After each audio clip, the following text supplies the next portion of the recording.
Jonathan, let's go. Yo, this is crazy. This is crazy. What's I, happening? my God. So first of all, I have to apologize that I'm late, but I was in the back room with Paul and Spencer and Jug, and we were talking about the upcoming BQ Watches event in London. We're making some plans. Making plans. It's gonna be exciting. I can't wait. You're you're coming again to London very I'm coming soon? to London. Yes. When is Yes. that?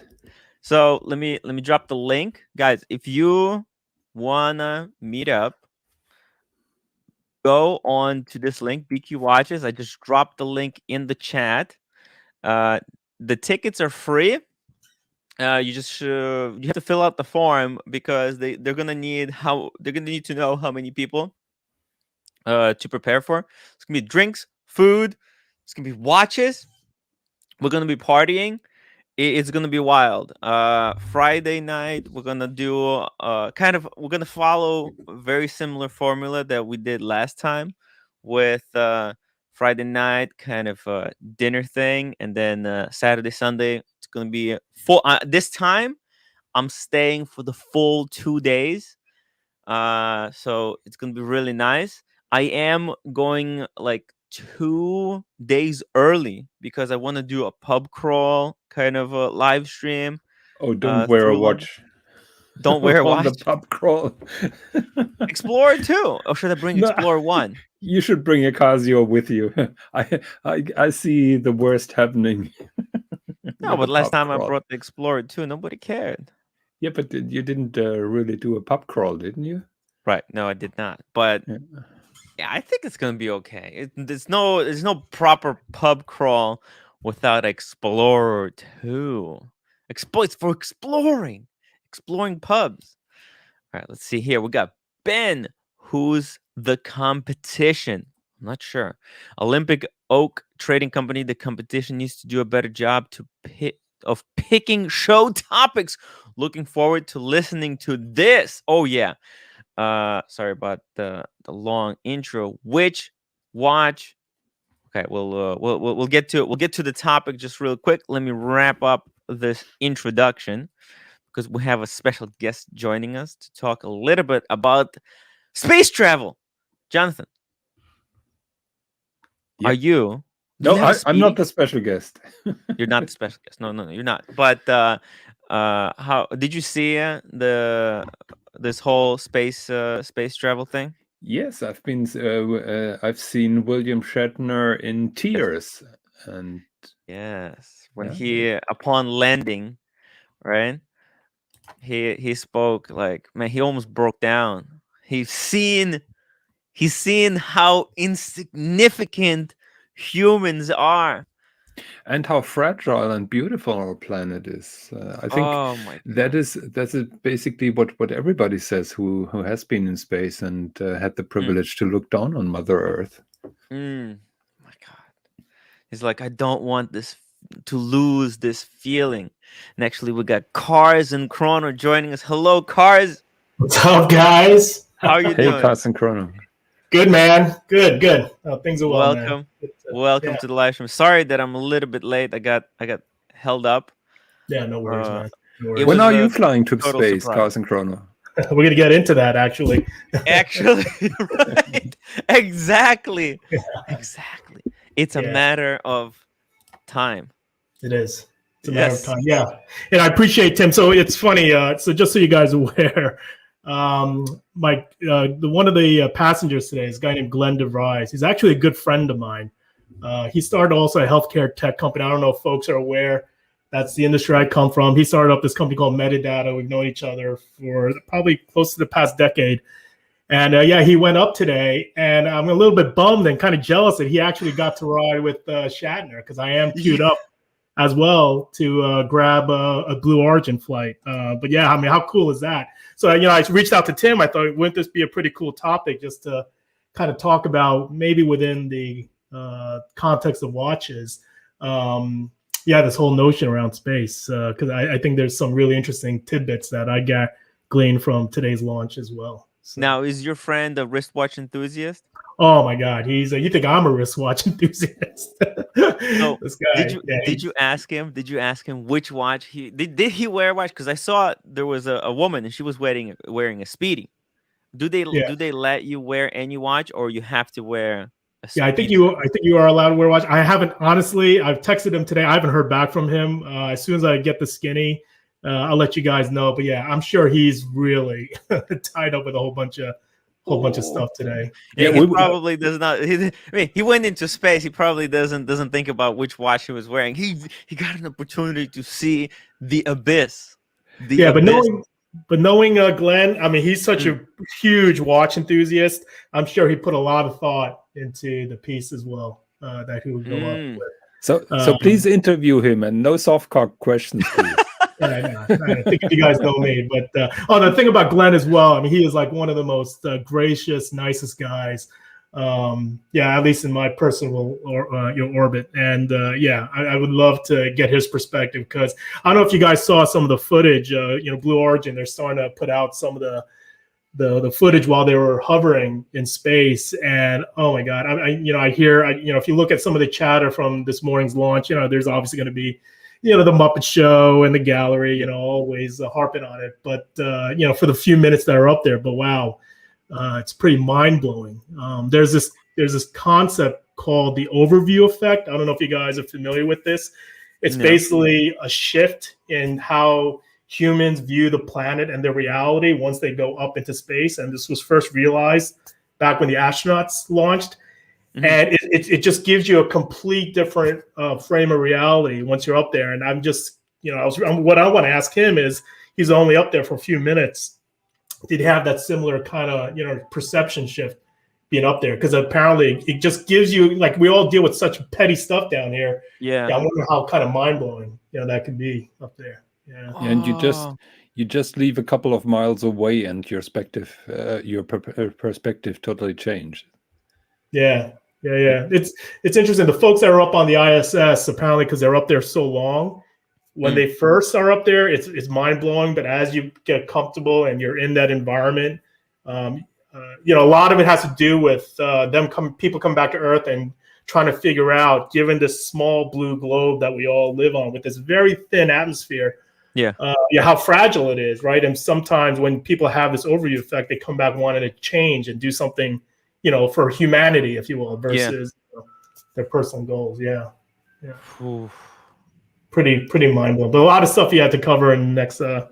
Appreciate Tim you bringing up this topic. I thought it'd be really cool, different topic to cover.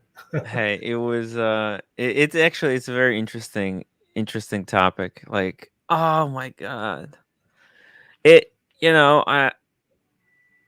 am so torn on this whole thing. I mean, I love all the space, like space.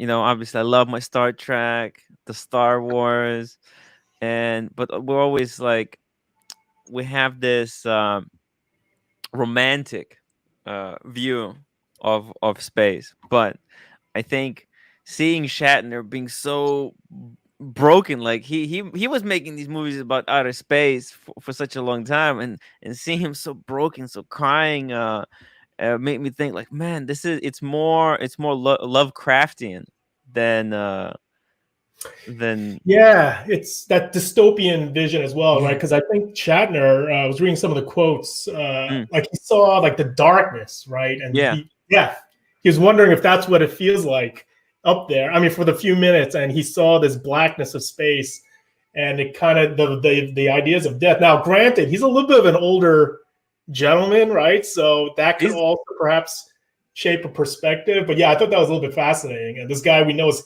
Captain Kirk, and we synonymize with stuff to do with space travel. Yeah, I thought that was very interesting.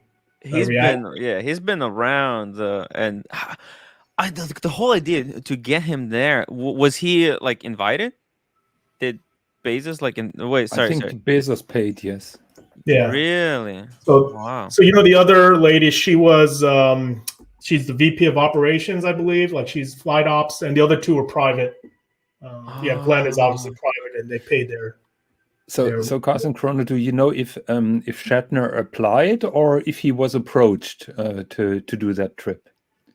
Honestly, I don't know the details in terms of Shatner's. Yeah, because that would be interesting if he approached Bezos or the company and said, "I want to go," or if that was a kind of marketing thing and he was approached and they told us we're taking you up. I mean, be curious to get that. Yeah, and I'm not exactly sure. I mean, with I know with Glenn, like this guy, he's a huge astronomy cosmology geek as well. He builds all these Legos. Him and I have a kind of a little friendly competition in terms of all the little models, and obviously you can see the Saturn V rocket behind me.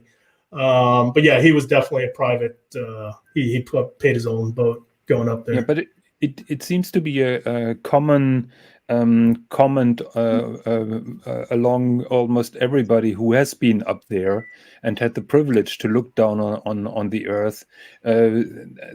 Everybody says how beautiful it is, how fragile it looks, particularly with a thin atmosphere.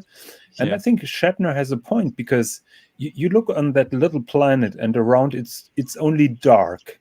It's that cold dark that you see surrounding Mother Earth. The sun is basically in our eyes, but when in space, I would imagine that it's just dark because it's not reflected from anywhere. And if you think about the atmosphere, the analogy I often hear is like it's like a grape skin, right? It's actually thinner than a grape skin when you look at how thick a grape is. And I mean the frailty concept. To me, it's always I always try to part of the story around my equation time. Always some of the background. So when I purchased that was around trying to ground me and not get too caught up in all the pettiness that all of us get caught up in, in our day-to-day lives. And we're just on this planet for a while. I don't want to get too metaphysical and all that, but I think that whole notion of being up there and looking down, I just it's going to be pretty mind blowing. Would you guys agree that our planet is in many ways like a mechanical watch with a sapphire crystal?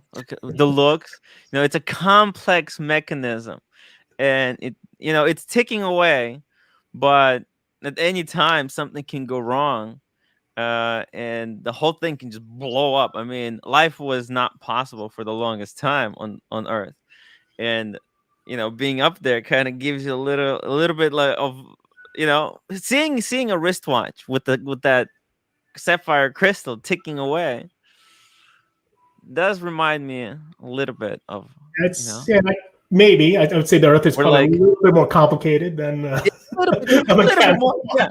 Yeah. And the sapphire crystal must be really thin. Yes, a really thin crystal, and man, it's so touching, man. Yeah. Speaking of which, so of course, let's wristwatch. We're going to talk about watches, right? Yes. So of course, I had to bust out. What are you guys wearing? I'm wearing my Explorer 1. That's right. The 36 mil, just the elegant, beautiful, simple watch, and it's upside down. Sorry about that. Oh, there we go. These are like polar opposites. Yeah. Simplicity versus complexity. Yeah. Wow. I think yours more like the planet. In its complexity, right? Because our planet has got a lot of complications. Oh yeah. Yeah, I think probably quite a few more than this. It's got a moon complication, right? Yeah, that's right. Yeah. Have you shown us the backside of that watch already, Carson Chrono? It's a little bit challenging, obviously, with the angles. See here. I'm gonna take some really good pictures of that watch. Yeah, I mean, I think the photos do it a lot more justice. But you see that little arc there? That's the 14-day power reserve. Ooh. Oh, okay. Yep. Wow. Because I've never seen the movement side from this watch. Beautiful. Incredible. Nice. I'm ashamed to say I'm wearing a 36 OP. 1872, 5 pounds to infinity and beyond, Tim.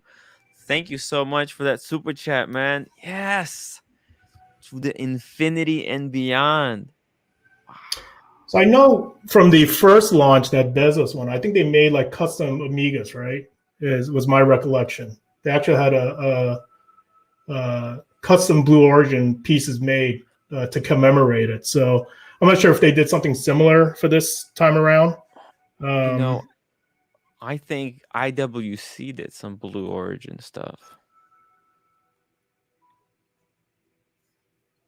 I'm not sure. I think I've seen some watches. Something as well. Yes. Yeah. Oh yeah, this one right here. What is this? This looks like something like that. Is this Blue Origin? Yeah. It's got the for four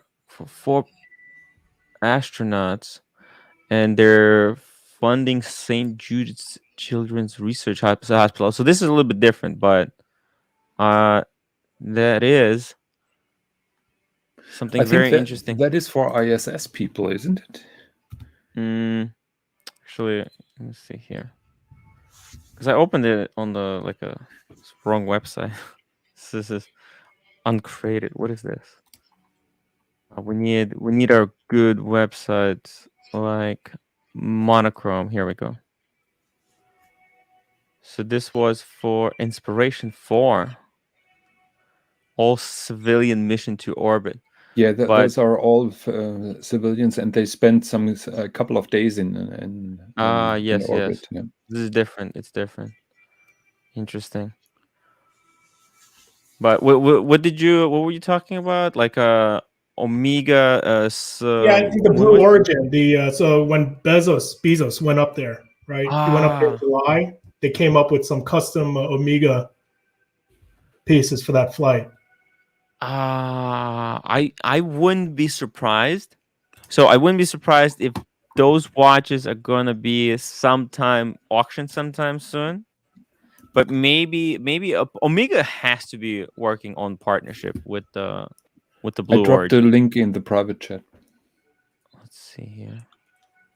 Yeah, I remember those straps that went for crazy prices on the Omega webpage, wasn't it like that? Yeah. Here we go. Now, but these look like your standard Speedmasters, but equipped with those special straps. Velcro. Yeah. With the NASA logo. Yeah. Now, does Omega sell these actually or sold them? Yes. Oh. I thought there was a Blue Origin logo on those straps. Like there's something to commemorate. Oh, yep. There's something here right there. Well, no, there's a Speedmaster. Yeah. Speedmaster. But I guess maybe like the coloration of it. Oh, interesting. We do have to look into this a little bit more. But either way, I wouldn't be very surprised if they start some kind of partnership, because this would be an interesting project. If Omega doesn't do the partnership, IWC very much likely does. So I'm sure they're playing all these guys would absolutely, right? In terms of that next frontier. Alex is still at work. No problem, Alex. Imagine Shatner was approached for commercial reasons, being an icon through Star Trek with huge generation of followers, myself included. Me too. I'm just a speck of dust in the fingernail of the universe.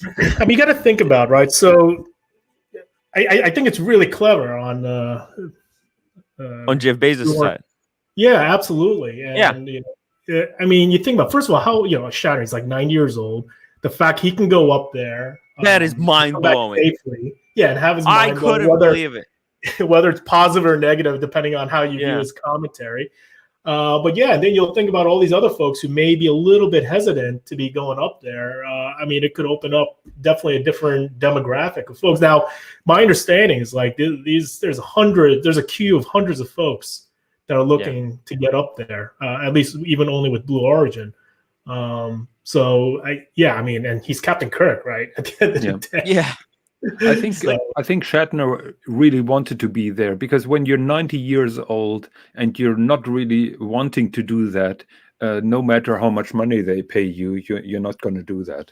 So I have the sense that Shatner really wanted to do that. He didn't want to pay, obviously, but he really wanted to be there. I think it's great advertising, not only for for the Blue Origin, but also for this whole thing, because it's got a lot of like this undertone that's not very that's very actually very problematic with what's going on in society. But like Shatner, he is a lot of people, like he has a lot of mass market appeal, so that makes it, it makes it a little bit more okay. um I think also like the fact that people who have this idea that you have to be at peak physical form. You have to go through months, if yeah. not years of training. And here they get this guy, they just fly him to space. What? You know, When I when he entered the capsule, he was a little bit overweight. I was afraid that he's not going to make it inside. when I applied to the Blue Origin program Q, my wife's first reaction is, Jay, you're not like the most fittest guy. You sure? This is something. And then I showed her William Shatner. She's like, okay, maybe you might be all Oh. right. Oh, he's going? What? Yeah, exactly. It's like if he Oh. could do it. I mean, he's 90, a little bit overweight. Vlad says Shatner is the youngest looking 90-year-old I have ever seen. Did not know who was this age. I mean, you have to think about it. When he was in Star Trek, he was like that show. It's from The 60s. 60s. What? Yeah. Yeah, Yeah. 60s. He was pretty fit back in the Yeah, day. he was like a sex icon, and Yeah, but making out with aliens and cross species and whatnot. dude, like that makes you realize how quickly the time passes. Jonathan, you have echo? What's going on? No, I don't have the echo. Oh, okay. Uh, yeah, time goes so quickly, guys. Yeah, It makes me Batch, actually.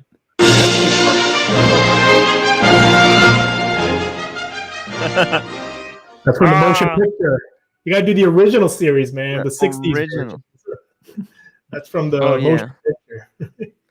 yeah. The motion picture is so good because they bring everyone together, man. I No, like and the it's even motion picture. I don't know yeah. now because it didn't. People were pretty down on it, but I liked it. I think actually the first two were really good. There's a lot of stuff, but like, man, doesn't really matter. Just enjoy it. Yeah, People get way too deep into this stuff because there's like professional critics and the YouTube made criticism. Like people get paid to criticize stuff, so they'll be extremely critical of anything if you get paid. And people like to criticize. You know what I mean? It feels good to criticize. It makes you feel good being right about things. So I mean that's kind of what we're doing. I'm but about watches. But Batch Guitar has a really good comment. Batch Guitar, Yeah. maybe we need to send all the world leaders to space so they can get a better perspective of what's really important. That could be a freaking requirement, right? To really, so that people, people in power, there should be, you have to be thinking clearly what really matters. Yeah. And in Wouldn't that humanity be doesn't great? really have much time on this planet, Yeah. to be honest, in the great scheme of things, right? So Tim, when is the first celebrity watched YouTuber on the plan to be shot in space, and will it be you? Oh, the first you have to be a lot of watch. super chats for that one, man. If you want to fund that Yeah, trip. yeah, man. Oh my god. Well, let's start. Fundraising for my Another space 20 trip. years Yeah, fundraising. yeah. I need to start fundraising for the London trip, which so it looks like by all measurements, I'm gonna be going there November 10th to the 16th. So guys, if you're London, if you live in London, you want to meet up, I'm gonna be there from the 10th to the 16th. I figured I'll go a few days early. I'll do the you know a promised bar crawl through London. Not too many bars. I'm just gonna try to go to two or three, the really famous ones. And if somebody wants to join me, hit me up, email me. Oh, and we got Night Wristwatchman. By the way, I mean, he can probably join me again. Shatner is a sci-fi OG. Yes, actually, not only first sci-fi OG, you can say the first what's it called? Wait, social justice warrior, because that's what Star Trek was. Yeah. They brought all of these nationalities together and focused them on what really matters. It's not the Yeah, I think they had difference. the first cross racial, right? When he kissed Uhura, right? Nicole. Yes. Yep. Yeah, that caused a huge uproar back in the 60s. If you can just Oh yeah. imagine. Oh yeah.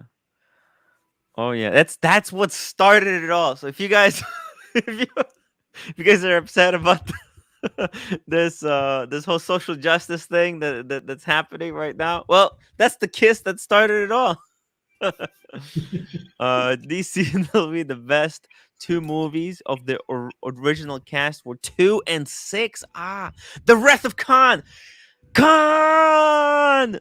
Oh, I need to film myself yelling. Do you remember how buff Ricardo Archie or something. Montalban was in that What? movie? Remember Ricardo Montalban from Fantasy Island? He was like super buff. He played Khan in that flick. Do you remember that? Like he was No. like, you got to pull him up, man. He was like a really buff dude back in the day. Hold on. I mean, you're saying Khan, so got to give a little bit of shout out to Khan. Yeah, but DCLV, I may tend to agree with you. Obviously, Rapid Khan, I think everybody concurs. That's definitely a classic. Super chat. Pretty good. Yeah. You said Richard, right? Hold on a second. Oh, Fantastic 1872. Good thing I unblocked this guy. Thank you for the super chat. £2. Fire Boris Johnson into space and leave him there. It's gonna be too expensive, actually. We got Tim. You looked great on Paul's live stream. You're a master of lighting. You should be a consultant. Ooh, I'm honored. Thank you so much. Got Pendulum. Thank you for the upvote. Let's see, James. Wait, that's James T. Kirk. I hit the wrong one. Talking about this guy, right? Let's see. Yeah, so you gotta see him as Khan. Yeah. Oh, he was a dancer, man. Let's see here. Let's just Google him. Yeah, I mean he looks really good. And wait, man, his name is so long. How does anyone? How can? It's also an interesting choice of casting. I mean, if you think about this character. Yeah, there he is on the right there. Yeah. Yeah, so I think I think somebody called out in the chat, like there was some rumors this was a fake prosthetic as well, but I don't think so, man. This guy, he was pretty. What? No, he was a legitimate guy. This is the guy. Which watch was he wearing? See, he does not. He's not a. He didn't care about watches. This is what real men, right? They if they had a watch, they put on what they had. Super chat. Oh, sorry about. Oh, 1 second. Invisible Touch. Ditto Boris to the sky. Damn, not a lot of fans of Boris. Well, actually, actually, guys, if it wasn't for Boris's irresponsible handling of the COVID, Paul Thorpe would be coming to the New York Watch Show. That's on the 22nd. But because of the whole situation that got going on over there, New York, like United States, banned travel between the But I heard that mm, they're opening up in November, as far as I yeah, know. November, Yeah. yeah. So hopefully, I think things are looking better over there. They're subsiding. Yeah. There was an argument that Khan were fake cheat. You meant Chest. chest. You meant Oh, chest on that. chest. Oh, chest. Yeah, I No, don't think it's fake though. It's fake news. it's the thing is I think the reason people are saying that is because of kind of the lighting and the makeup that they're wearing at that time. So everything kind of looks a little plasticky because they had limitations that they had to work with. And actually, by the way, I think Star Trek was one of the first TV shows in color. Not only was it that, but I think you're right. I don't think I'm Yeah, wrong I about that. don't know about that. Yeah, I'm not sure on Yeah, that it one. was Yeah, I one of don't the. know. That's why everything is so colorful. Because they just started using color in TV, so that was another breakthrough. And somebody can confirm it if I'm wrong. Dan Bakerfield was the. Oh, wait, what's going on? Arch defaming your name in Paul's live stream? No, it wasn't. It wasn't. There's a troll. There's a trolls, guys. As always. Aiden Joy, Final Frontier is the one with Shock Half Brother and Spock's half Spots. brother. oh, That was one of the Spock. worst. That movie was horrible. Like, so bad. Yeah. I don't know if you saw that one. Yeah, it's where they go and they meet supposedly God. It was It was yeah, a little forget messy. it. Ah, Oh yeah, look, each one of these, and even the episodes, each episode is written by a different writer, and like they didn't have uh, the kind of technology that we have now, where you can follow, so there's no plot holes, and people weren't as picky as they are today. Like if you make a TV show nowadays, people will pick out every single little detail that's happening, what everyone is saying, what everyone is doing. And if you make a mistake in season 2, you first something to season 1, people, or even like season 9, people will trace it back to season 1 and say, "Hey, wait a minute. Actually, this is wrong. He in season 1 he said this thing." And man, back then people weren't as as picky as today. DCNLV $2. First Contact was the best of the Next Generation yeah. cast. I'd agree with him on that one. That was a good one. That was with the Borg. The Borg, man. His chart is like, dude. I mean, I could spend hours on Star Wars, Star Trek, 1999, all of these sci-fi shows, man. I have a Go Borg cube actually over there. But you have a Borg. Let's see it. Check it It's out. huge though. It's a game, and it's boxed in the Borg cube. You guys want to see it? No, hold up. Check Yeah, this I'll out. show you. 1 second. I'll be right back. 1 second. I'll put you like this. I'll bring up my. Oh, nice. 1 second. The, 1701, my friend. Actually, for those that follow me on Instagram, I just posted a video. I think I've got like 8 different Enterprise models to commemorate Shatner's launch today. So I just put them all up on my YouTube. I'm not sorry, my Instagram. I was just admiring your DBS the other day. Oh, did you? Oh, you saw it? Yeah, thanks, Looks man. beautiful. But I've heard the discussion on the car margins about the recent Aston Martins, and they're not really positive And about this them. thing is heavy. Oh yeah, they Oh my always get God. shit on the Astons, and in many cases, rightfully so. Just FYI, even though I haven't asked them. See? What is that? Is That's a that Borg cube. That's a Borg cube.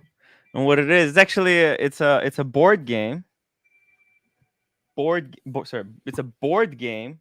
Sorry, it's hard to open, but as you can see, it opens up and it's got books and rules inside. have you played it? Yeah. Yeah.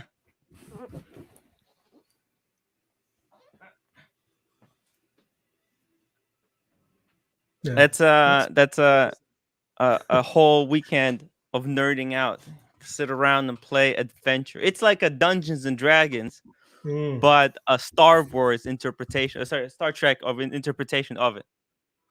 So you play like different roles, and you get hit points and all that stuff, like D&D. Yeah, exactly. So a crew, you have like a one is the captain, you got your comms officers, and you know each one you can design your character. You could be any kind of alien, you could be human, whatever. And then you go on a mission, you know.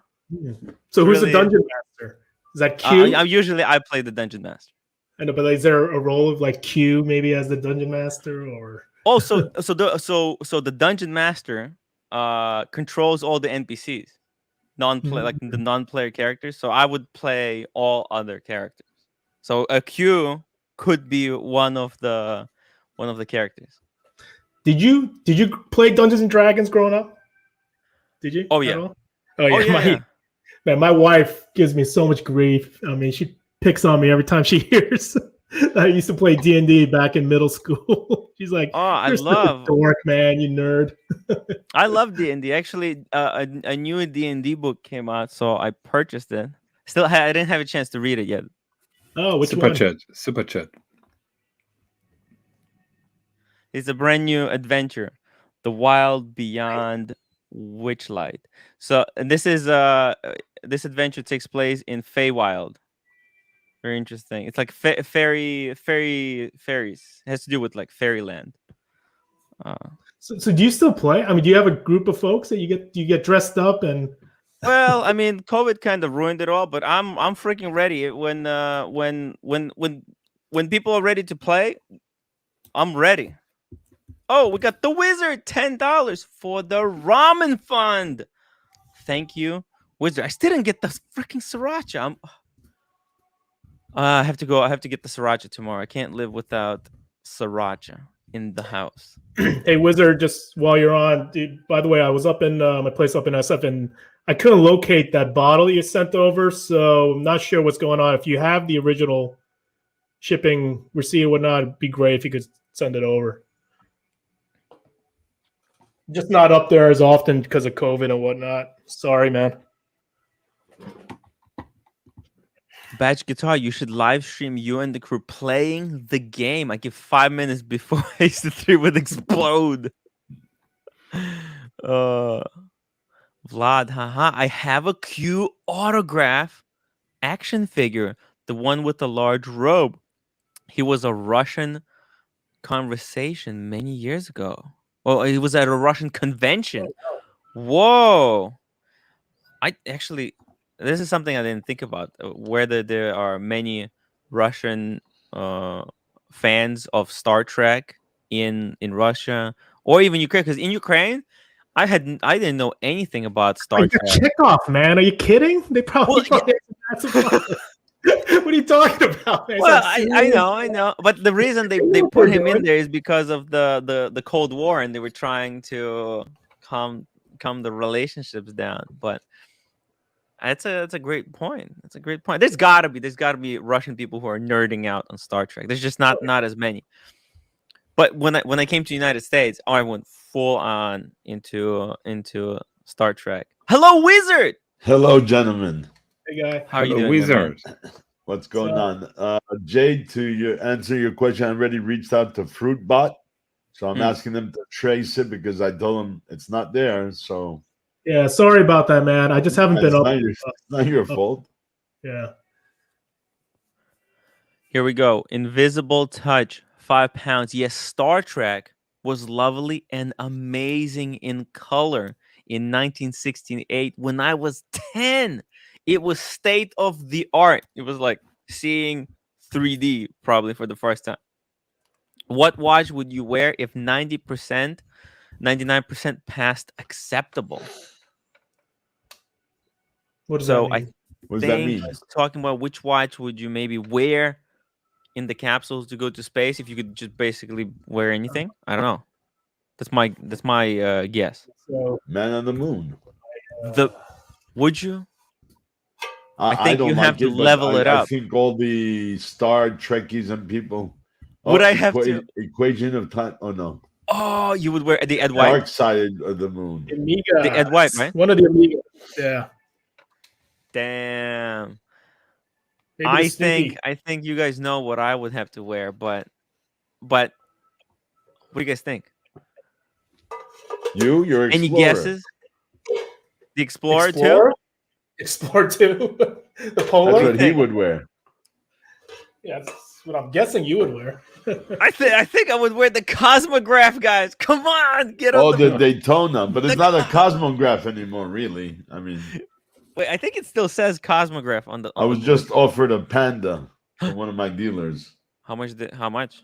37.5, full box papers, new card. But I'm like, I don't know. Oh, it does. It still say Cosmograph, guys. Surprise! Oh, you have Surprise. one. That's right. In tiny little letters, it says Cosmograph. Oh, look at this Side by yin and the side. yang. Well, they're Yin kind of the and yang and the yang. Yeah. Yang. Yin and yins.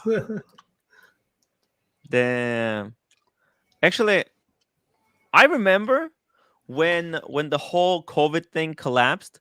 These were going for 17,000 on Chrono 24. Yeah. There's actually a live stream that we can probably go back to and rewatch. And the white gold on Oysterflex was a bargain. Nobody wanted it. Oh yeah. So people moved to the white gold with the Oysterflex because it was cheaper than the 17.5 for the steel. Mm. So they got the white one with discount. Last July, I bought from Roman. I told him I'm going to buy it for my son. He gave it to me for 20,500 because he gave me that price. Then I call him a week later. I go, Roman, he doesn't like it, man. He goes, what? He goes, okay, keep it. Give me a couple dollars more and sell it. He goes, it's going to fly. I go, nah, I'm good because I already had invested like $250,000 some new inventory. I sent it back. He says to me, you sure? I go, yeah. Well, today they're going for 32, so go figure. Huh.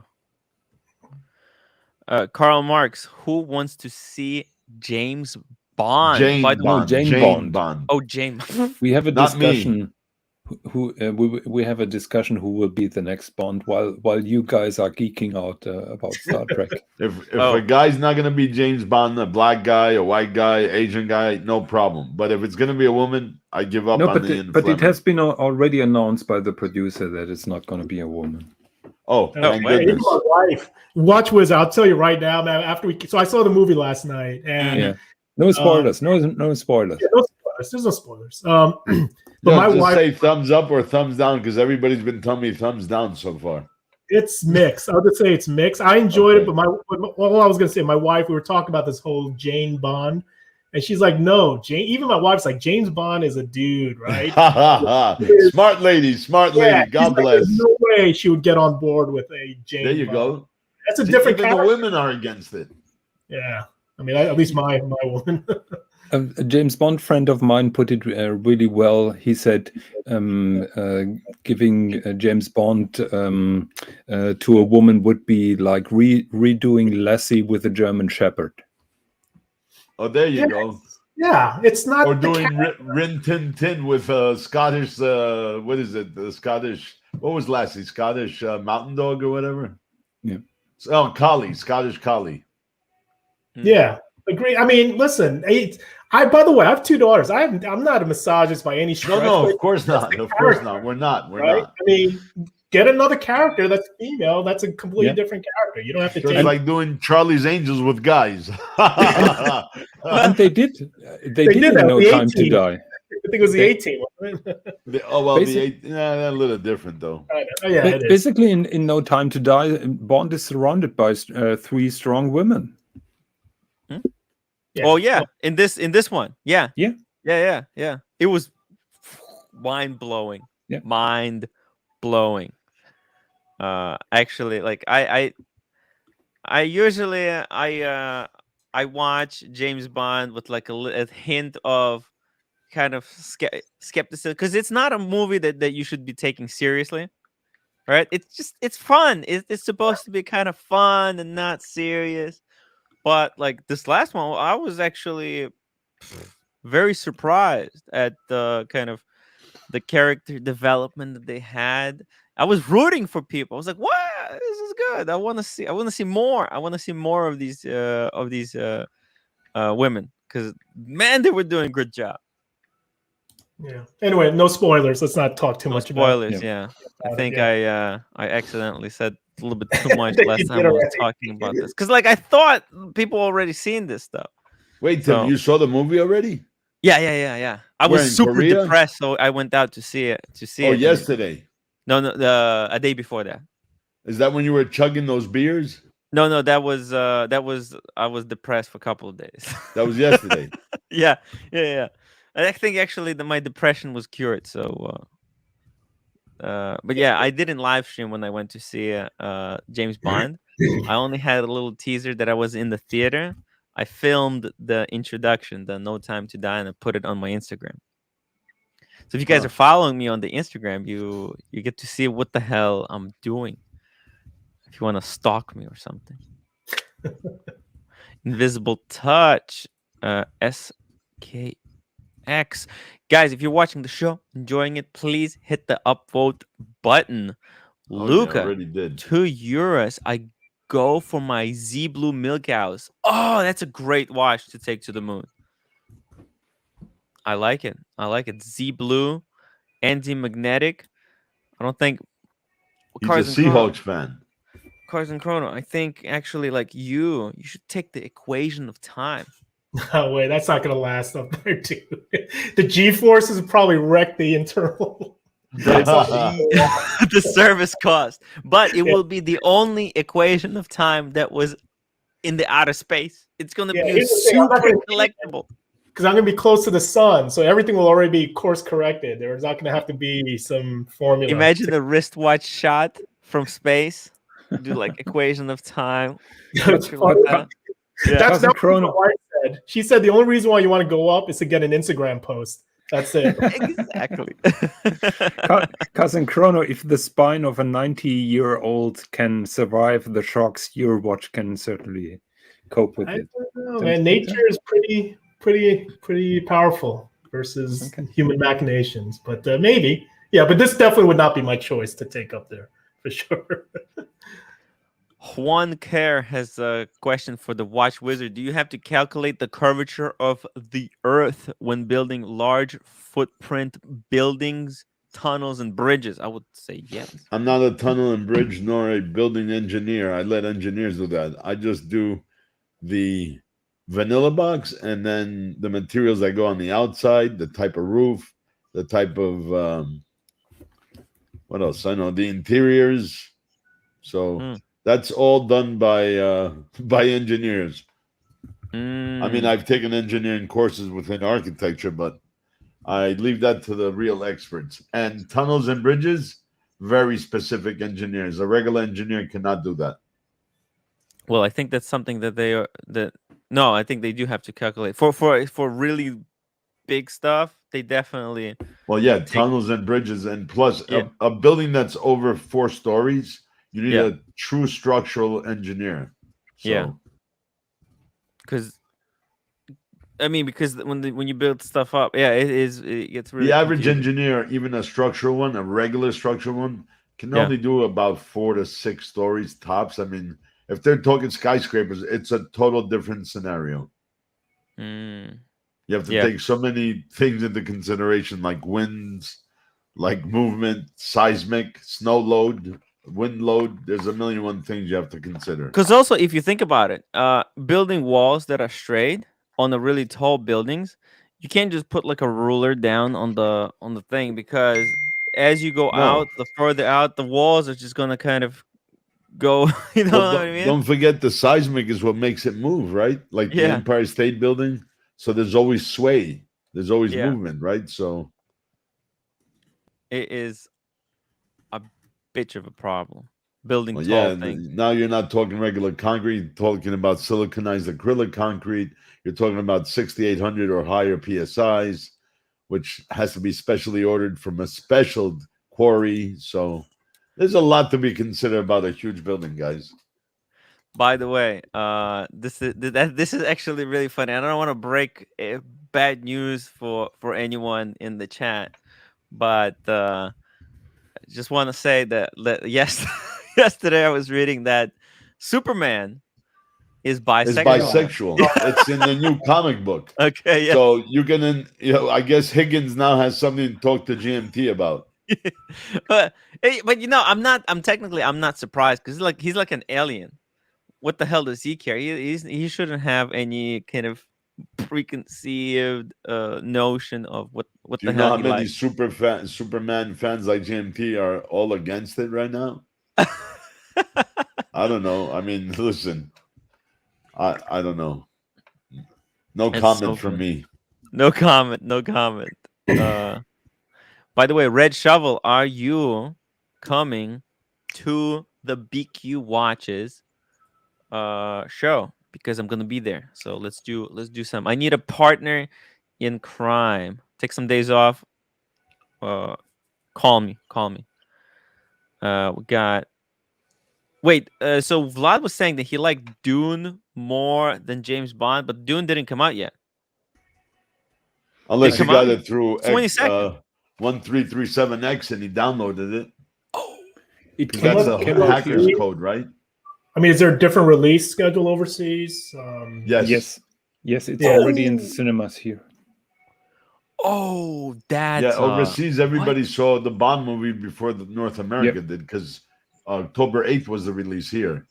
Because Yeah, of Columbus Day weekend, and in Canada it was Thanksgiving Day weekend. Honestly, what the fuck? These movies are made here and then they release You them know, it's overseas bullshit, too. man. We should be getting the same. That's total Yeah. crap. I agree with you, man. On Yeah, We should be it getting is. them like 2 weeks earlier than they're over there. What the hell? I don't get it. The thing though, it gets to me because some other hype movies release globally at the same time because of hackers that hack it and download it, and you put it on those 1337X, which I don't know what the hell that means. That's a hacker code, but Well, can I James ask Bond. folks in the chat that I've seen? I know it sounds like Vlad's seen. I mean, do you think they'll make a sequel? Because I know they were concerned given the director's last bomb with Blade 24/9. They wanted to stagger it into 2 movies. You think it's good enough to warrant a second flick?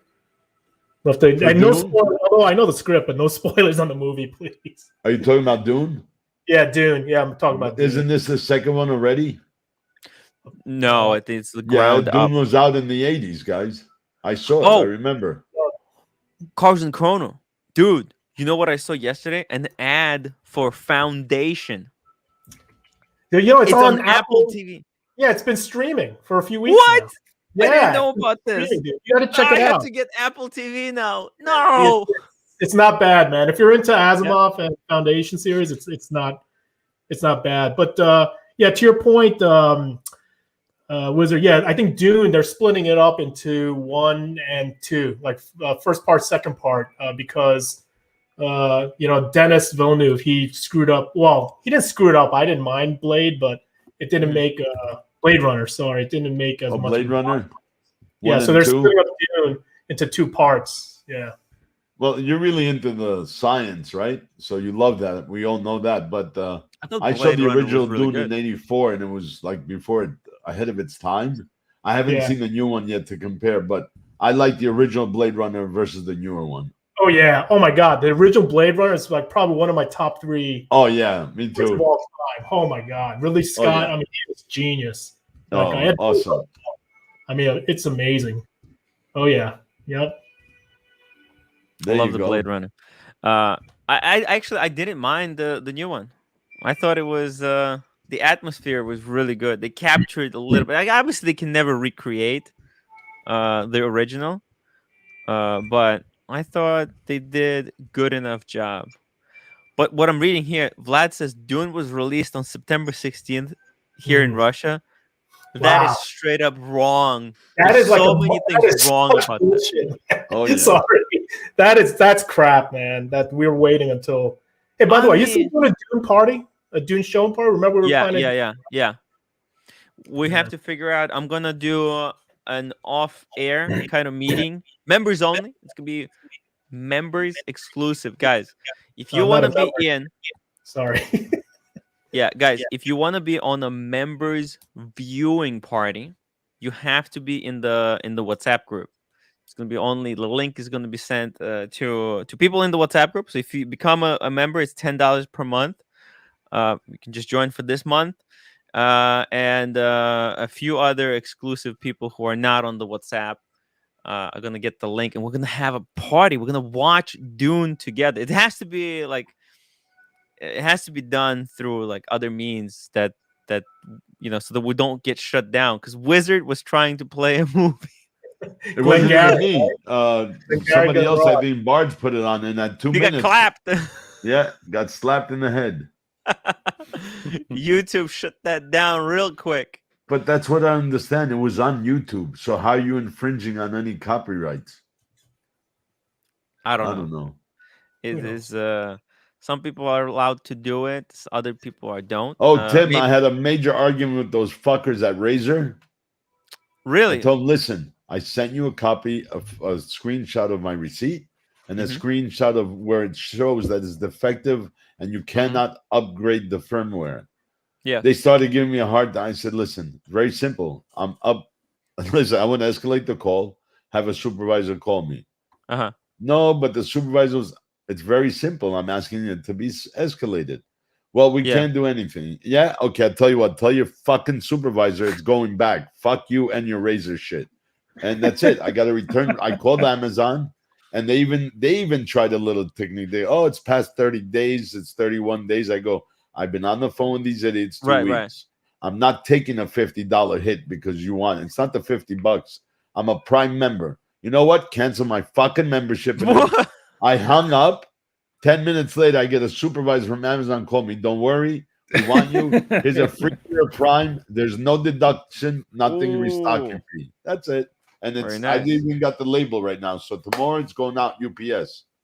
Okay, very nice. We're gonna get a new one. Where I'm gonna get another one. Yeah. I don't want to buy it through Amazon.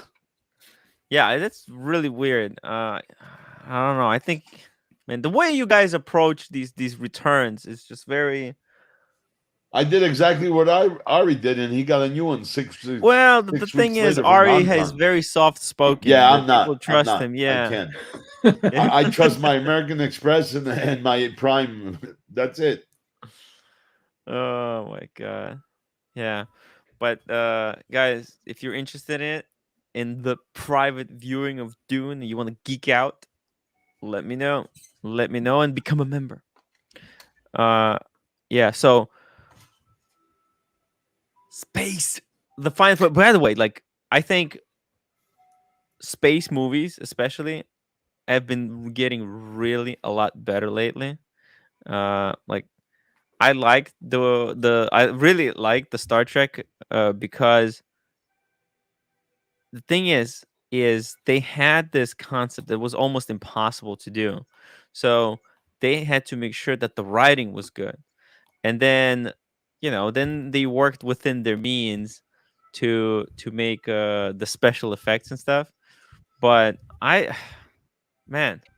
think Star Trek will always be watchable. Well, think about also a lot of the technology that they discussed that actually came to be, right? Like the tricorder has always been compared, right, to iPhones, and right, even this notion around warp drive technology, we're starting to get hints that there may be ways to potentially tackle that. I mean, it's just there's some mind, like also, this whole transmutation and transport, and you talk about quantum, when you start getting quantum gravity and all that quantum science. I mean, it's some heady stuff, but And actually, that's actually really true. Like a lot of people who become engineers, who do these kind of the research for this advanced technology, they grew up watching stuff like this. They were inspired by Star Trek or the sci-fi movies, and Star Trek being like literally the first one to do this kind of stuff is just mind blowing. How things have progressed. Oh man. And Dune kind of also was there this whole time. Yeah, I mean, even predating. I mean, if you think about also the whole story, like Dune was before Game of Thrones, right? That whole I mean, I'm not giving away anything. If anybody's, I'm Yeah. not talking about the movie, just about the books, right? I mean, the books have been around for decades, but just around these different houses and them all battling for a resource. It's like really fascinating. You know, my wife, she's not also really big into sci-fi. The only reason why she's watching it, take a guess. For you. No, not for me. Trust me, it's not for me. For the Dothraki, that guy, Jason Momoa is going to be on. Jason Momoa. Once she saw him, check it out. Oh my god. Yeah. He's supposed to be pretty epic in that film also. He plays, I think, the key guy, the key bodyguard as well. Oh, man. They actually, yeah, this new Dune, because they tried to do this movie several times, and see that's the thing.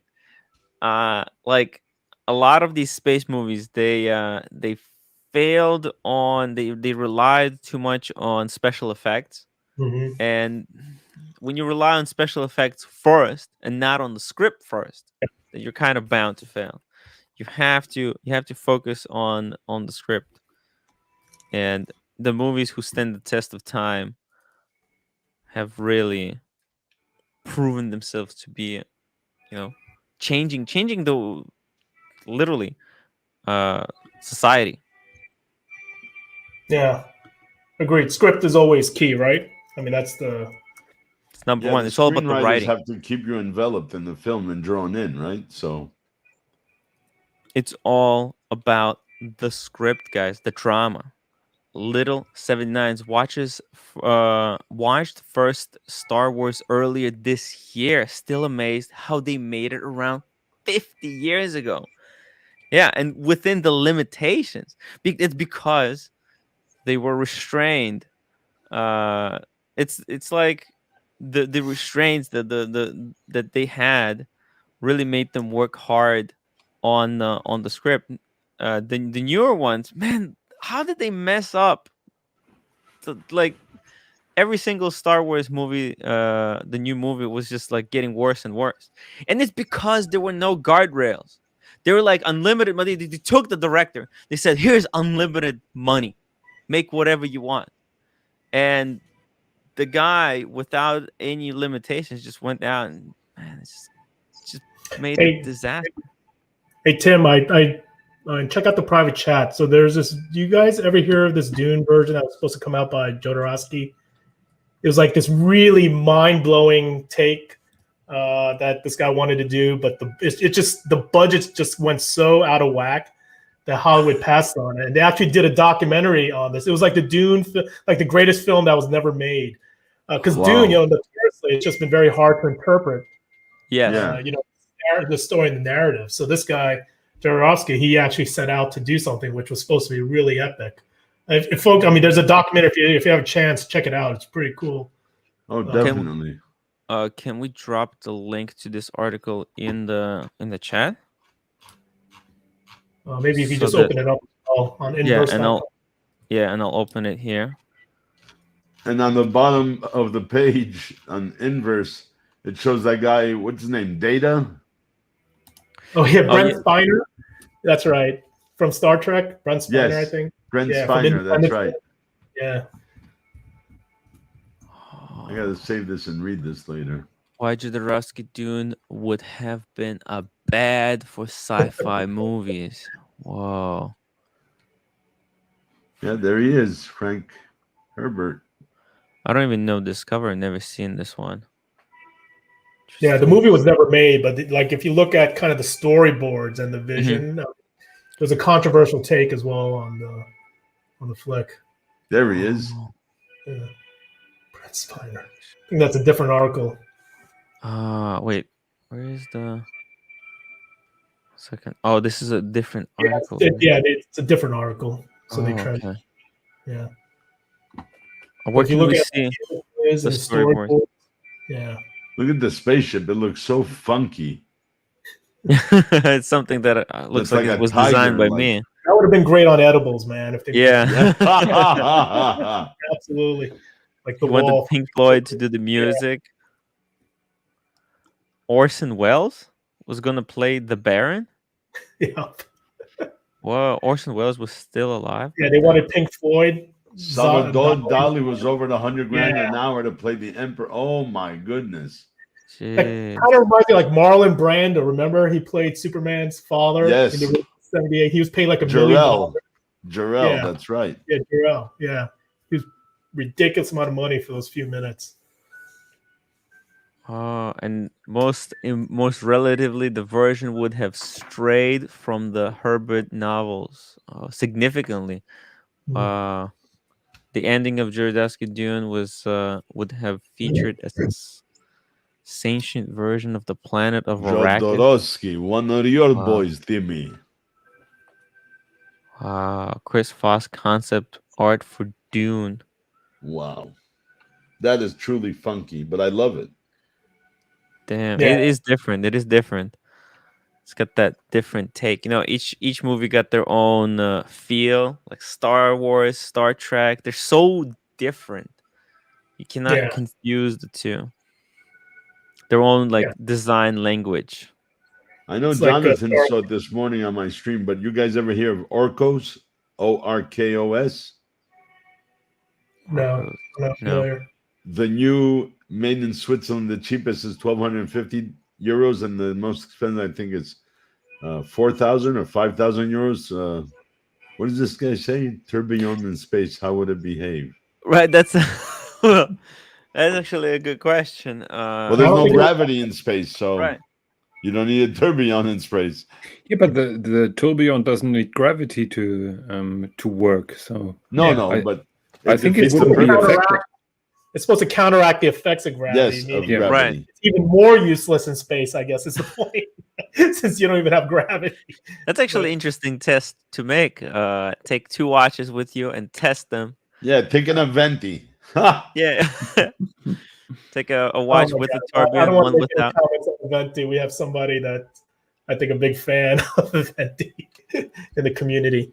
But you do know, like, time runs differently up in space than on Earth, right? Gravity affects time. Like, slower down here than up there. It's been proven, which is also mind-blowing, right? The whole concept of time again. Right, because we do think, like, I mean, it's you can't feel time like you can feel gravity. It is bizarre. But time it's a human construct. If you go down to the quantum level, there's no concept of time. It doesn't exist. Like it makes very little sense to me how time, like, would things be happening faster? Like, would you be able to, like, move your hand faster or something? Like, how, like, if time No. So in the first theory, specific, you know, if you look at Einstein's theory, right, his first theory, special relativity, for your perspective, you're going to continue as you always will be. The difference is, as you're accelerating close to the speed of sound, as you're approaching dark, like high gravitational objects, like black holes, high dense objects, your time will slow down versus somebody else that isn't close to a high dense object. Now, that was the whole concept behind Interstellar. Why? You know, he didn't age, right? The Murphy didn't age versus his daughter aged, because he approached a very high definition.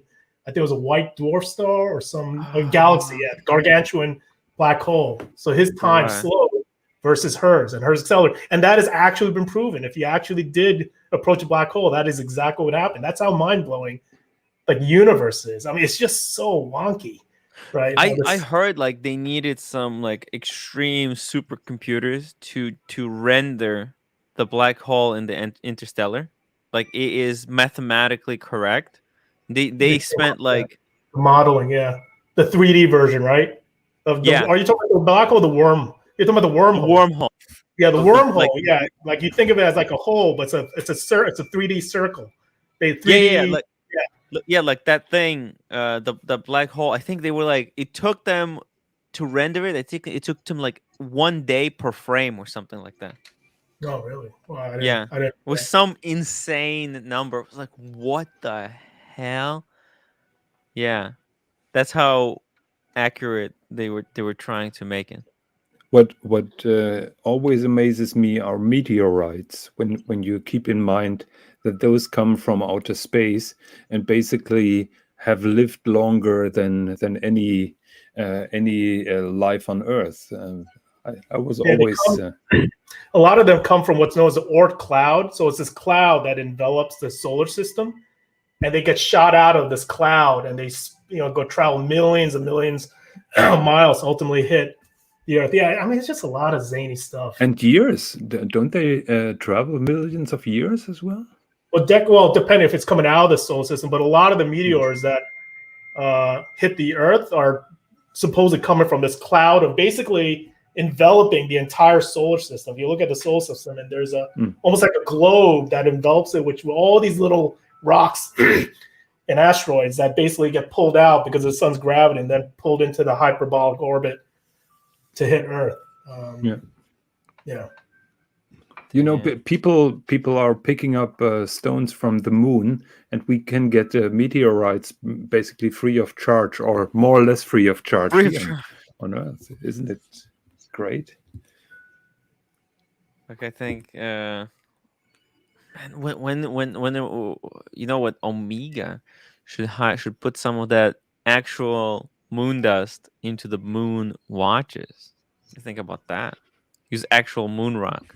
Well, that's going to be expensive. Meteorite dials, like those. Yeah, like Rolex got the meteorite dials, but you put a moon into, like there's these brands like that Zero West. Like, right? What did they do? They took a piece of like old airplane, they salvaged it, and they put a little bit of that metal from that airplane, and they stuck it into the back of the watch.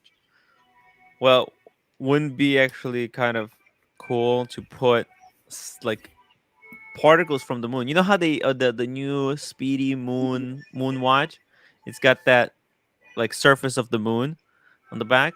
Well, The what if they crater. used actual You have it, Romain Jerome, man. the what? Romain Jerome has a watch. It's called the Moon Dust watch. They're using actual moon dust. Yeah, pull it up. Moon Dust DNA watches by Romain, Romain, Jerome, Yes. Jerome. Yes, he has moon dust. Yeah. Yeah. Great memory. I used to know that. I have a friend who was collecting those because of the moon dust. Yeah, you're right. There What? it is. Jérôme Romain. Wait, This one? there you go. Yep. Moon Dust Okay. men's watch. Okay, And they formulate it like the actual surface of the moon. Was this watch actually hit by a meteorite? No. No. That is reformulated. Moon Dust, brother. Moon Dust. Gotcha. I don't know. They're not my taste. I don't get it. Well, no, it's a very specific niche of clientele that would love this watch. But isn't it great that you can wear parts of the moon on your wrist? It's a great concept. Exactly, but like they went a little bit too far. They actually made the watch look like a moon. But Romain Jerome is usually like a scientific steampunk type of watches. Okay. That's what he makes. That's what he's famous for. You'd be surprised the following they have. So it fits within their design language, right? Well, yeah. Well, look at Bethune. The Bethune. Right, yep. How many people love that? I don't like it, but I respect it's the concept behind it, right? I freaking hate those blue Bethunes. Yeah, it looks like Star Trek, right? Like the symbol. No, I like Star Trek, but yeah. In the back, it looks like they got the Enterprise in the back. Yes. But the bluing, there's something about that metal. When they do some special treatment to their metal, they blew the whole watch. Other watchmakers, they blew the hands. They blew the whole watch. Yep. I don't know. It's a little bit too much bluing for me. Super chat. Whoa, Luca, 10 euros. Thank you so much. There is an experiment where two brothers are separated. One on the high mountain and one on the low sea level. Okay. The one on the mountain has aged faster due to the faster movement Earth radius than the other. What? It depends how high he was. Man. I'm not sure if he aged faster because he was closer to the sun on the mountain, and perhaps that's what I would assume. Exposure to the elements. Yes, exposure to the sun. I mean, there could be that, but I'm just saying, like physically, like just physics. If Yeah. you look at activity, yeah. DNA. I mean, your feet are technically aging faster than your head, slower than your head. Actually, that's how bizarre. But we just can't detect it through our human senses. I mean, it's Not yet, at least. Oh. Yeah.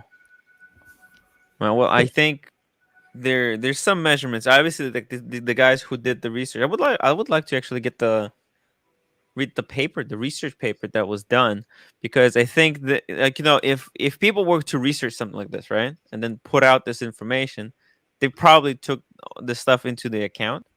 So I would love to see their numbers. So if Luca, if you can forward me the article, and in the article they probably referenced the paper. Would love So to take a Carson look. Chrono, you write that the feet age slower than the head. I'm not sure when I'm smelling some people's feet. So Yeah, that's like Limburger cheese. yeah, That's a different type of fermentation, not an aging process. but isn't that correlated with age as well? Yeah, well, no, yeah, I don't know. I guess. No, I'm just talking stupid shit. Mr. Perpetual Lod was okay. Was looking now. We got Forbidden Colossus.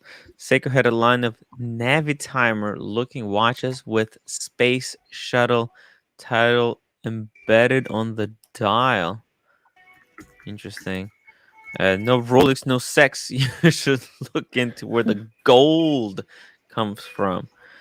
Well, I mean, the only reason that we got gold on Earth, from my understanding, is because before basically the elements that the Earth was created from, that there was a bigger sun that went supernova, exploded, and then from that explosion, our universe and our sun was created. So, and since gold is heavy, and whatever the elements that we got on Earth, that the hydrogen that formed our sun, that stuff was pulled in real quickly, and it formed the sun, and then whatever the leftovers were left, we got our, the remaining planets. So that's from my understanding. But I don't know if I'm not the best at explaining this whole thing. I would have to create some slides to go one by one on You how gotta make a PowerPoint. a PowerPoint, yeah. But Carson Chrono, isn't it that below the Earth crust, where all this hot stuff is, there is plenty of gold? It's just difficult to get on the surface. Yeah, I don't know. I'm not a geologist, so okay. Yeah, that's Well, they always said that. On the I heard goals. a different story that gold is created from the debris of dead stars. Right, Yeah. exactly. So for example, Mhm. just really quick, right? For example, our sun, it's made out of like hydrogen, and it combines hydrogen into helium to burn, right? And at the center, right, it does have some of those other heavier elements, but it's not big enough to form anything like past carbon and stuff. Like it will never burn high enough to create elements that are like gold or platinum and stuff like that. It would have to be a massive sun that's like billion times bigger or something. I'm just like than our sun to burn out. But those suns burn out so quickly. They burn out in days, if not seconds, and they can form elements that are heavier. And so when that kind of sun explodes, right, it spews all those elements that it created, gold and Yeah, gold and titanium, iron are heavy yeah, elements, all right? So the whole table of elements. It spews all that stuff into space, and through gravity, those particles come together. And if there's enough hydrogen also, then another sun could form. And our sun is very small compared to the other stuff, and that's why it will burn for a very long time. Whereas the other stuff is just well, years ago there was a guy who said he can pull more gold out of the ocean, but the price of taking it out per ounce is triple what the price of gold is. So that was squashed real quick yeah. I mean, because of the pressures and the depths. And also, I mean, people think that the people who talk about gold, I mean, they think that there's some intrinsic value to gold. Like they think that gold has some value. Uh, that's kind of inherent in it, but it doesn't. I mean, it's good as a conductor, right? It does have some properties, but it's not more valuable than anything else, like steel or even water. You look at Bitcoin; it doesn't even exist. It has value because we give it value. So, Well, cash doesn't uh, have.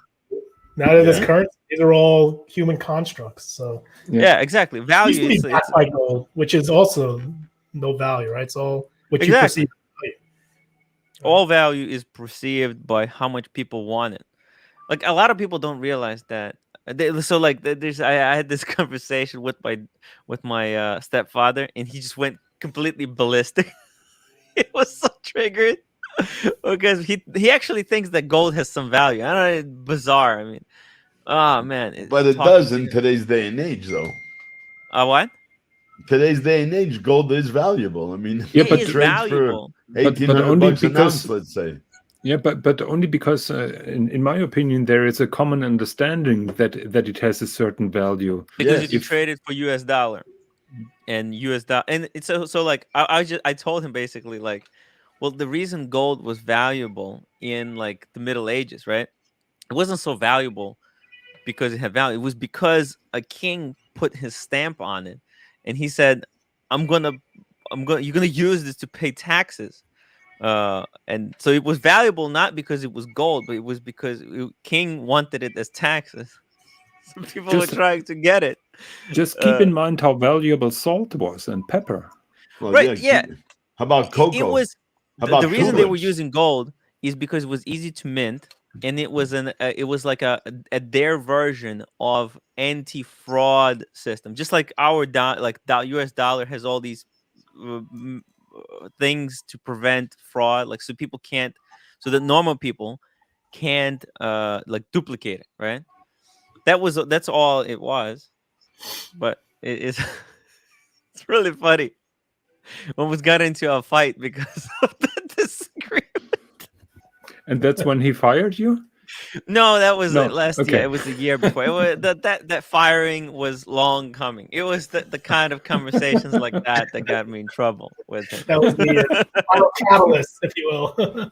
Yeah. It was the door was the straw that broke the camel's back, so to speak. Yeah. So funny. It was I so mean, funny. Have you? history dictates that we've had a lot of shit like salt, like you said, gold, right? Mhm. A princess had to pay hit the prince's or the king's weight in gold to as a dowry, right? Mhm. How about cocoa back in the day? How about tulip bulbs back in Holland Yeah. Oh, during yeah. the 1600s? There's so many weird things in life, man. Forbidden Class says gold is the most biocompatible with human bodies. So gold crowns and fillings are technically safer than other materials. Yes. Yeah, As I they said, like just don't use it anymore, it, though. That's Yeah, the they issue. don't. Too expensive. yeah, because they don't look, it's not the best look nowadays. It doesn't look good having gold teeth on Instagram. Now people want, I, yeah, I, thought people want. I thought it does look good, man. You don't have a grill you put in your. Oh, yeah. Yeah, Diamonds those and are old. everything. Yeah. Is your grill on order, Carson Chrono? Definitely not. Luca, 10 euros at Tim. Twin paradox. Time Time dilation. dilation. Oh yeah, I think I know a little bit about that. The time dilation. We already It, talked about this. This is about yeah. acceleration when you're going Yeah. fast speeds and Yep. how That's what you time- were talking about, right? The at 2 reference points. It's the difference between elapsed time and measured by 2 clocks. So based on speed. The faster you go, time Yep. slows down. the But the velocity whole thing about between time the dilation, difference. people have to understand. You have to return back to the origin to Yes. actually have that sense of dilation. If you continue to go out to space, that's when the law breaks down. Yeah. It's You gotta the effect return. due to velocity. I mean, that's basic physics. But Carson Chrono, if I wear a super precise watch and I have a very fast spaceship, that takes me far away, and then I'm coming back. Will my super precise watch on my wrist be a second slower than a Slower. super precise? Physically, so your atomic clock would be slower. Yes. Okay, so it's not only a perceived No, you thing. would actually be younger than the person back on the planet. You would be physically like the movie Interstellar. That's actually like a lot of that was grounded in natural science. Because they're close to gravity, but if they were going at speed of light and he would return, he would be absolutely younger, and the person you left on Earth would be older. This was and my human defined time measuring device will confirm that. Yes, it's already been confirmed. I mean, the way this has been. So you think about it, Einstein did all this stuff back in the 20s, right? I mean, this patent clerk. I mean, it's just mind blowing. The way this guy's mind worked. But there've been a lot of subsequent experiments that have proven this theory, right? The concept of how gravity bends light, so you can actually see stars behind the sun because of the bending of gravity. Actually, GPS would not work without Einstein's theories of relativity because of the speed that the signals have to bounce back and forth because of how gravity affects time. They have to account for that in the formulas to make sure that you're actually in the spot you are in GPS. GPS is a direct result of Einstein's theories. They wouldn't work without them. Damn. And actually, they've used atomic clocks on the ISS to prove this as well, physically. Using accurate measurements. Now we're talking about milliseconds, right? Oh yeah. But they nanoseconds. I mean, it's mind-boggling though. But if you think about where this takes you, if you look at the theory all the way to its fruition, I mean, you think that's weird. Once you get to quantum mechanics, I mean, quantum mechanics, you can actually be in the same place at the same time, at the quantum realm. It's like the molecules can be in two different places at the same time. Meaning J could be here and there at the same moment in time. It makes me almost kind of think like, were we born at the wrong time? Would you want to be born now? Because like that technology is more likely to happen. I don't know. Are we gonna live long enough to see space travel, warp speed technology? Warp. I don't know about warp though, but yeah, space. I think maybe space, more tourism. That's for sure. I think a lot more folks will be going up there. Yeah, we're living in the. Hey, with Shatner going up to space, this is we're entering a new age of space tourism, right? Because I know the Blue Origin, he's also planning blue moon flights also to the moon. Ooh, tourism. I mean, think about that. That's crazy. If price wasn't an option, would you boys go? Yeah. Well, I'm going to space. That's for sure. That's already happening. But the moon, I mean, that's. Did they give you estimates? What's going on? Tell us. Give us a little information on what's going on. Yeah, so probably I'm looking at 23. There's hundreds of people queued up for this right now, and they're supposed to start ramping up next year. So you're on the wait list. Yeah, and there's Virgin Galactic's another one, but they don't go up to the Kármán line. So the Kármán line is the edge of space, like 62 miles up.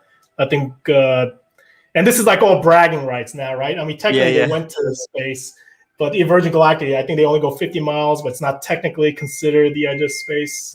It's like there's no gravity, right? So, but they're still weightless, but there's this commonly defined line at the edge of space, 60 miles up, which all the regulatory body agencies agree. And Virgin Galactic doesn't technically make it, but they're still weightless, right? So which company would you choose? No, I already did. It's Virgin Galactic. Not Virgin, Blue Origin, the one that... Blue Origin. Okay. Yeah. Mm-hmm. Is that Elon? No. That's Bezos. Bezos. Oh, Bezos, yeah. Now all these guys are chasing it, man. Well, they've been chasing it since 20 years ago. I mean, they founded Blue Origin back in 2000. I mean, this is not an overnight thing. You just started to see the culmination. Money, of course. Well, the biggest problem I think that he was talking about is getting like the fuel, getting the rocket parts because it's like illegal. I think they were buying it from Russia too. So he was saying like he was sourcing a lot of the stuff from Russia because it's illegal to make this stuff in the United States due to some like regulation. I'll give you an idea. Jubilee You're a says, successful Carson Chrono, businessman can you and join you're the live educated. stream from space? The real Join what? live in space. What's up, Tim? I'm up here 62 miles up. Just checking in. How's it going there, man? Carson Chrono, take your iPhone and do a live stream. I don't even know if they'll allow that. You should tell Bezos, like, do they have Wi-Fi in there? I mean, like, yeah. Can I use my Amazon Prime? Yeah, you have to like complain, like. No, but I would have- consider this: if you are a successful businessman, a family member, and obviously you depend on your business to support your family, and obviously you have all the insurances you need on Earth. Will you be insured in case something happens when you're in space?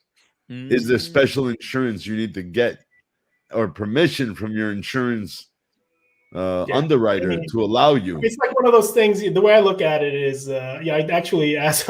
It's like when you go to a garage, right? I mean, it's very similar. You're kind of insured, but you're not. I mean, it's not going to stop somebody from suing you if there's malfeasance or some complete, ineptitude on the part of the vendor, right? But at the end of the day, it's still a high risk.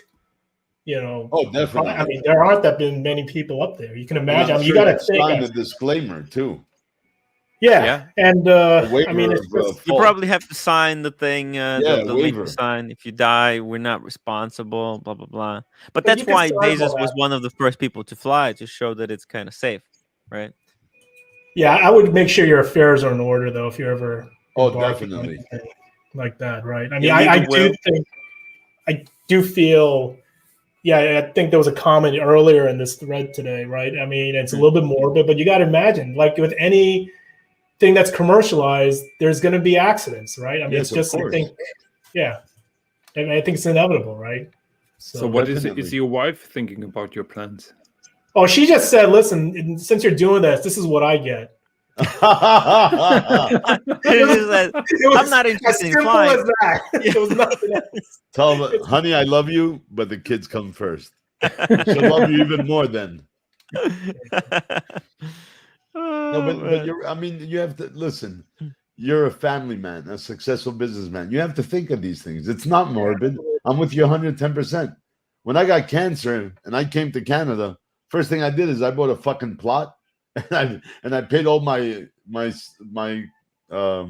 cemeteries and the casket and all that shit. So my son doesn't have to worry about that. God forbid something happened. Now with the heart, I almost like doubled.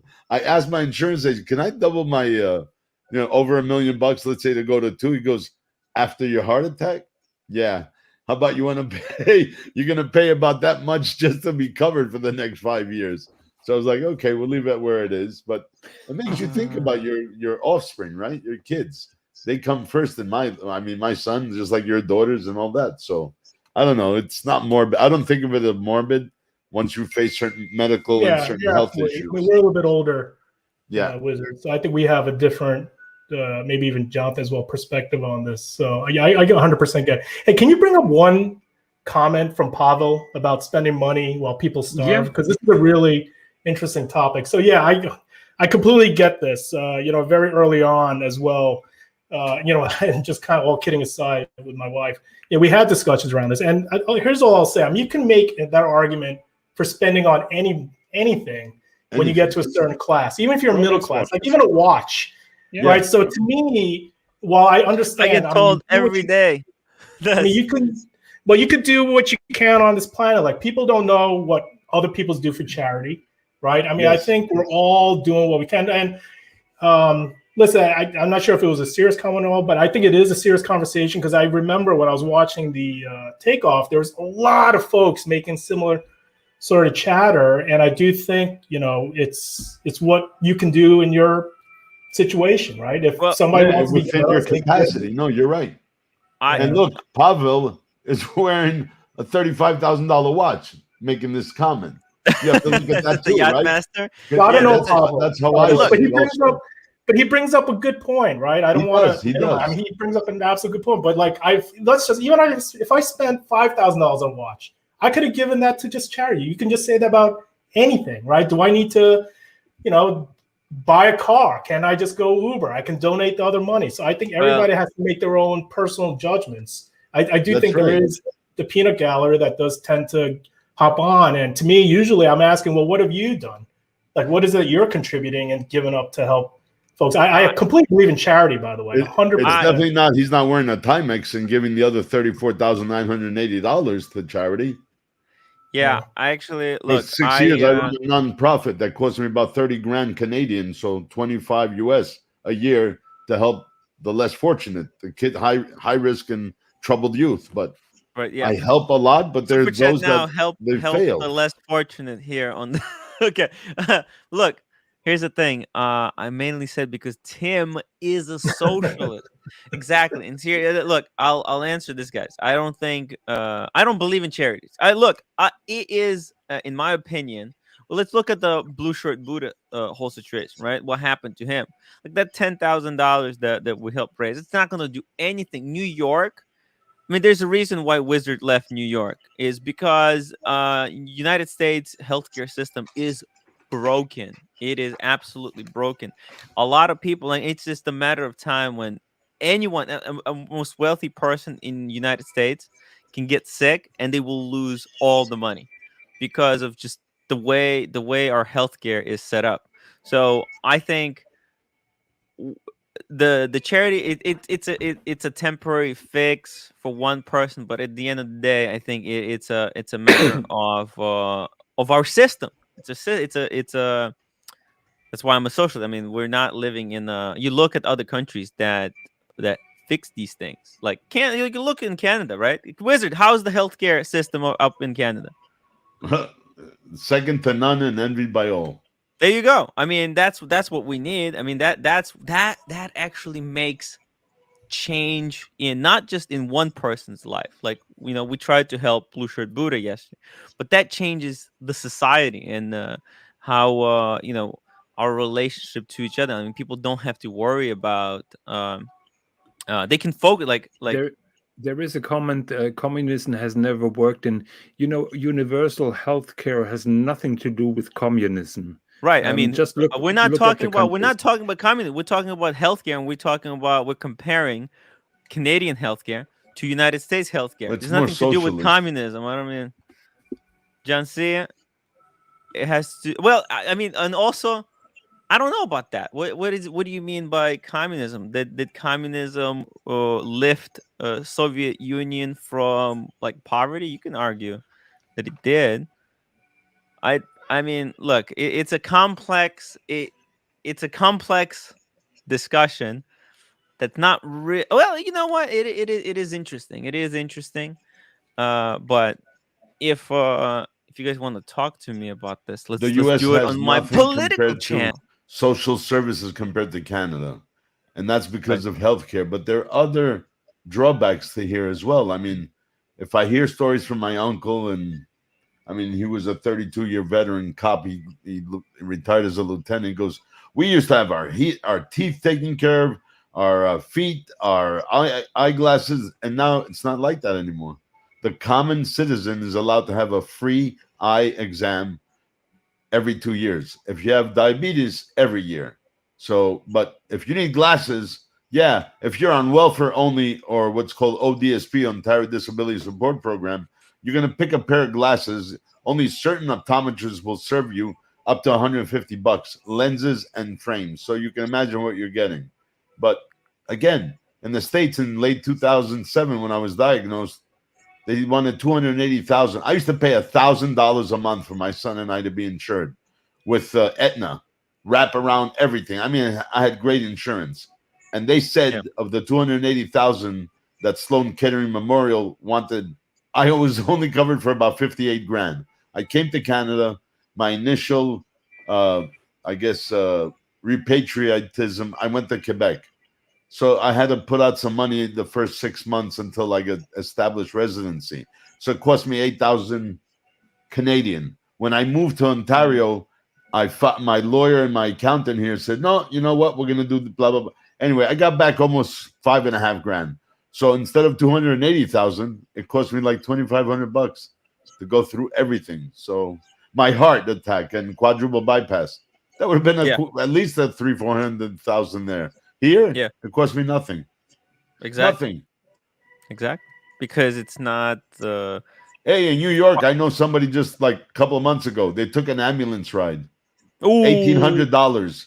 Yeah. 1,800 forget bucks for about like it. 20 blocks. You know how much an ambulance is here? Whether they Free. bring you from Ottawa to Cornwall, Yeah. $45. There you go. So it's like a taxi ride. Yeah, not even. What's interesting, so like my parents, right, they have this social daycare center for elderly people. A lot of their clients, most of them actually, all of them are Russian.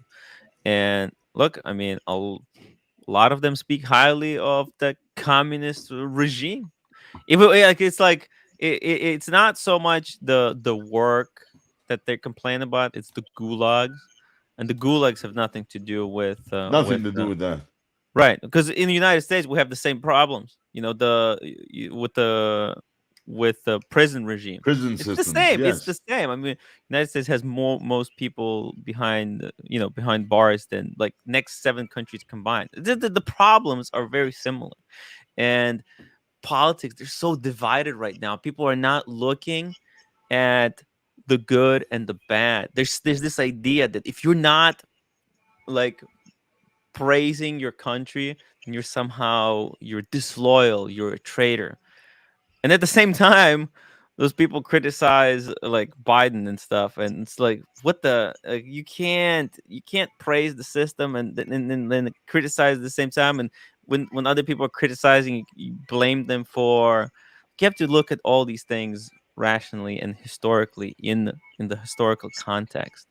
I But think time to wrap up that political discussion. Archie's starting very soon. Oh oh, my okay, God.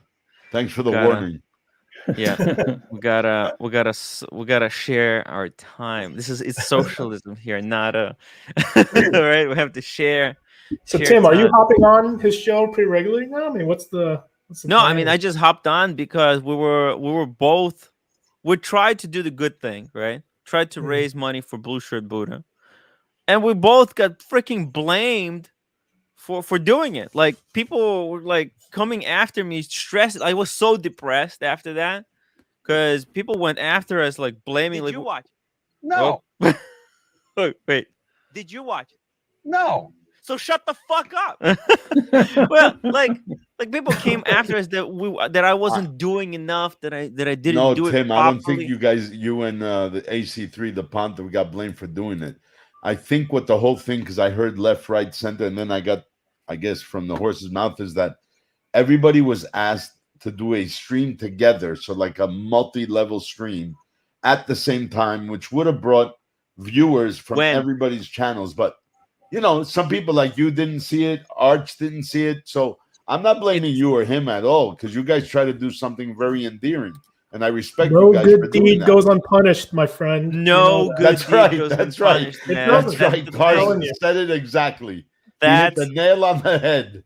that's the problem with socialism. That even if you try to do good things, everyone It'll is bite you in the ass, my boy. yeah. Everyone is very self-interested in, and at the end of the day, uh it doesn't matter, like you're still gonna be the bad guy and stuff. So I was like fucking, I was so depressed after that. So, and I saw Archie was talking about how people were giving him flack, and like his channel helped raise like 10,000. I mean, I raised like 1,000, my viewers and stuff, you guys in the chat.